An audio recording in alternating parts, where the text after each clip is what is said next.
नमस्कार, आप देख रहे हैं बिस्तक। मैं हूं रजत देवगन। एक बार फिर बाजार ने चौंका दिया। रिकॉर्ड स्तर पे बैंक निफ्टी पहुंचा। गजब की तेजी। एचडीएफसी बैंक और आईसीआईसी बैंक के दमदार नतीजों के दम पे दौड़ गया बैंक निफ्टी। तो कहां मंदी मंदी की बातें हो रही थी, ये तो रिकॉर्ड स्तर पे पहुंच गया बैंक निफ्टी। तो अभी बताएंगे आपको बैंकिंग शेयर्स का क्या हाल है और साथ साथ कुछ स्टॉक्स भी डिस्कस करेंगे जहां पर वैल्यूएशन रेशियोज ठीक नजर आ रहे हैं, लेकिन ये किसी भी लिहाज से बिस्तक की कोई भी रिकमेंडेशन नहीं होगी। एक एजुकेशनल वीडियो आपके सामने रखा गया है। अगर कोई शेयर खरीदें तो अपने ड्यू डिलिजेंस से, कभी कोई गिरावट आ जाए तो लपक के तो खरीदने की कुछ जरूरत है ही नहीं, क्योंकि इस समय रॉकेट हुआ हुआ शेयर बाजार, थोड़ा कूल ऑफ होना बहुत ज्यादा जरूरी है। अब बैंक निफ्टी फोकस में है। भाई साहब, क्या गजब की तेजी देखने को मिली है। और जैसे मैंने कहा कि रिजल्ट्स बहुत बेहतर आ गए। दो दिग्गजों के एचडीएफसी बैंक और आईसीआईसी बैंक वो रिकॉर्ड स्तर पे पहुंचे थे, लेकिन बाकी के स्टॉक भी दौड़ गए। अब बैंक निफ्टी 7.25% चढ़ गया अप्रैल महीने में। अब तक 3778 पॉइंट्स का गेन अप्रैल महीने में अब तक। आरबीआई ने ब्याज दरें घटाई थी हाल फिलहाल में, एक बार नहीं दो बार, उसका भी इम्पैक्ट पड़ता हुआ नजर आया।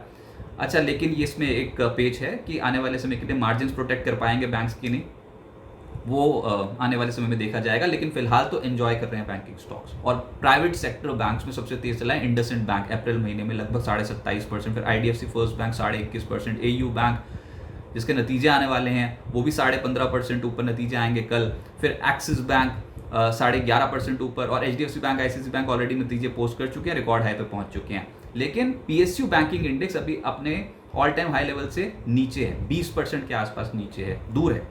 और इसने जो रिकॉर्ड लेवल हासिल किया था वो किया था 3 जून 2024 को, जब हाई लगाया था 8053.3 और मौजूदा स्तर 6700 के आसपास चल रहा है। अप्रैल में पीएसयू बैंक को शेयर्स का जो प्रदर्शन है वो अच्छा ही रहा है। लोअर लेवल से तो खिंच गया ना मार्केट, तो पीएसयू बैंकिंग में भी रिकवरी आ गई, लेकिन ये लैग कर रहे हैं अपने निजी क्षेत्र के जो बैंक हैं उनको। तो अभी जो तेजी आई उसमें बैंक ऑफ इंडिया 13% ऊपर, कैनरा बैंक 11.5% ऊपर, बैंक ऑफ महाराष्ट्र 9% ऊपर, बैंक ऑफ बड़ौदा और इंडियन बैंक इस महीने लगभग 7.25% से 9% के आसपास ऊपर रहे। अब मुद्दा ये कि 100 रुपये से कम की वैल्यू के शेयर्स, बैंकिंग स्टॉक्स जहां पर रेशियोज अच्छे लग रहे हैं, उसमें दो स्टॉक्स डिस्कस करते हैं और दोनों ही पीएसयू बैंक्स होंगे। पहला है बैंक ऑफ महाराष्ट्र जो लगभग 50.5 रुपये के आसपास चल रहा है, लेकिन 3 जून 2024 को इसने 73.5 का रिकॉर्ड स्तर हासिल किया था।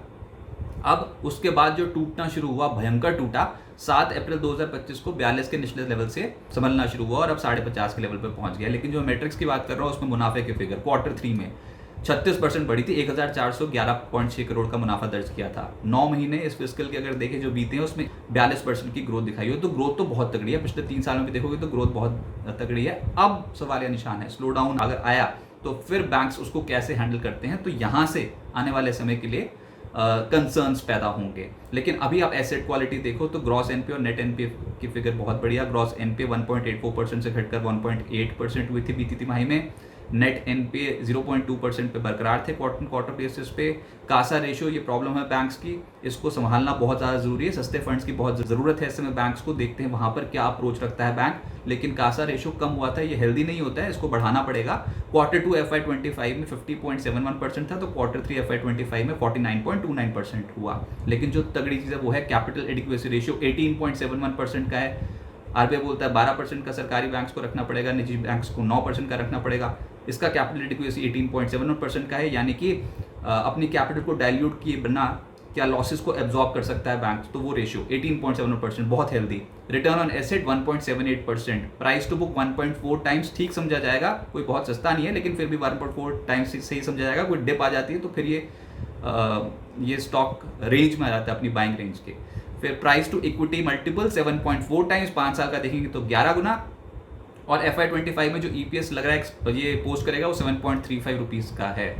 अब कंसर्न ये है कि ये तो अभी तक की पिक्चर थी जिसमें ये सब कुछ हेल्दी नज़र आ रहा है, लेकिन क्या इसके बाद ये जो ग्रोथ है ये बरकरार रखेगा? इस पर आप ग्रोथ देखना, 3 और 5 साल की जो मुनाफे की ग्रोथ है कितनी तगड़ी थी। लेकिन ये जो अब पिछला 1 साल निकला ना, इसके बाद अब स्लो डाउन के कंसर्न्स जो हैं, खासतौर से जो ये डोनाल्ड ट्रंप ने अपने टैरिफ इम्पोज कर रखे हैं, उसका बहुत बड़ा इम्पैक्ट जो है वो पूरे सिस्टम पे आता हुआ नजर आएगा और बैंक्स की ग्रोथ पे ये असर जरूर डालेगा। तो वो है चुनौती असली बैंक्स के सामने, अभी वो नेग्लेक्ट हो रही है। दूसरा स्टॉक है कैनरा बैंक, 99.5 रुपीज़ के आसपास कर रहा है ट्रेड। 3 जून 2024 को 125.5 का रिकॉर्ड लेवल छुआ था। ये एक्स स्टॉक स्प्लिट लेवल है, उसका स्प्लिट हो गया था। 3 मार्च 2025 को 78.6 के निचले स्तर से पलटा है और अब 99.5 के लेवल पे पहुंचा है। अब इसके जो मैट्रिक्स है उसमें मुनाफा Q3 में 11% बढ़ा था, 4,214 करोड़ रुपए की फिगर कंपनी ने पोस्ट की थी। और 9 महीने जो बीती फिस्कल के निकले हैं उसमें 12,470 करोड़ रुपए का मुनाफा है, करीब 10% की ग्रोथ देखने को मिली है। और एसेट क्वालिटी बहुत बढ़िया, ग्रॉस एनपीए 3.73% से घटकर 3.34%, नेट एनपीए 0.99% से घटकर 0.89% क्वार्टर बेसिस पे। ये क्वार्टर 3 की फिगर्स है। कासा रेशो यहाँ पर फिर से प्रॉब्लम बढ़ाना पड़ेगा। देखिए सस्ते फंड्स की बैंक्स को बहुत ज़्यादा ज़रूरत है, क्योंकि अभी लेंडिंग रेट्स भी कम होंगे, डिपॉजिट रेट्स भी कम होंगे। जितना सस्ता फंड मिल जाए उतना बढ़िया। तो देखते हैं क्या रणनीति अपनाते हैं बैंक्स। क्वार्टर 2 में जहाँ 31.27% के कासा रेशो था, वहाँ पर क्वार्टर 3 FY25 में 30% का कासा रेशो रहा। अब वो जो तगड़े वाले रेशो है उसमें कैपिटल एडिक्वेसी रेशो जो है इसका 16.49% का है, हेल्दी समझा जाएगा। रिटर्न ऑन एसेट 1.03% है। प्राइस टू बुक है 1 से कम 0.85 टाइम्स। प्राइस टू इक्विटी 5.43 और 5 साल का है 6। और FY25 EPS एक्सपेक्टेड है 18.45 के आसपास डिलीवर करेगा। लेकिन उसके बाद क्या, अगले साल क्या ये बढ़ जाएगा? 18.45 से लेकर 19.5 20.5 देखने को मिलेगा। इसी को लेकर ही चिंता है इसमें बैंक्स में। तो ये तो स्टॉक्स ठीक हैं, लेकिन अगर कभी नीचे मिल जाए तो ठीक, क्योंकि अभी कंसर्न है इनकी ग्रोथ को लेकर। जो पिछले 3 साल में ग्रोथ ताबड़तोड़ दिखाई बैंक्स ने, क्या वो इस साल दिखा पाएंगे या फिर स्लो डाउन का इम्पैक्ट देखने को मिलेगा, ये देखना होगा। और दूसरा, आरबीआई ने जो इंटरेस्ट रेट्स घटाए हैं, इसमें डिपॉजिट्स और लेंडिंग दोनों के रेट्स घटेंगे बैंक्स में, तो फिर मार्जिन्स पे उसका इम्पैक्ट आ सकता है। उसको टैकल करने के लिए बैंक्स क्या करेंगे, और साथ ही साथ एडवांसेस क्या बहुत तगड़े तरीके से, लोन ग्रोथ क्या बहुत तगड़े तरीके से बैंक्स दिखाएंगे कि नहीं, वो है असली कंसर्न। नेट इंटरेस्ट मार्जिन्स कैसे पोस्ट करते हैं, वो है असली कंसर्न। और अगर स्लो डाउन आया तो एसेट क्वालिटी पे असर पड़ेगा कि नहीं, वो है कंसर्न। इसीलिए बहुत तेजी से नहीं चलते बैंक्स। ऊपर जाते हैं तो प्रॉफिट बुकिंग हो जाती है। और ये तो वैसे भी हमने PSU बैंक से डिस्कस करें हैं। तो जो अगर कभी नीचे मिल गए तो अपने रडार पर रख सकते हैं। ऐसे लपक के बिल्कुल ही भागते हुए स्टॉक्स को पकड़ना तो बिल्कुल भी समझदारी नहीं हो। अगर किसी भी निवेश से पहले अपने वित्त सलाहकार की राय जरूर ले लें। हमने सिर्फ आपके सामने कुछ स्टॉक्स रखे हैं, अपने ड्यू डिलिजेंस करें। और अगर आप और फाइनेंशियल रेशियोज कहीं खुद एनालाइज कर सकते हैं तो वो भी करें।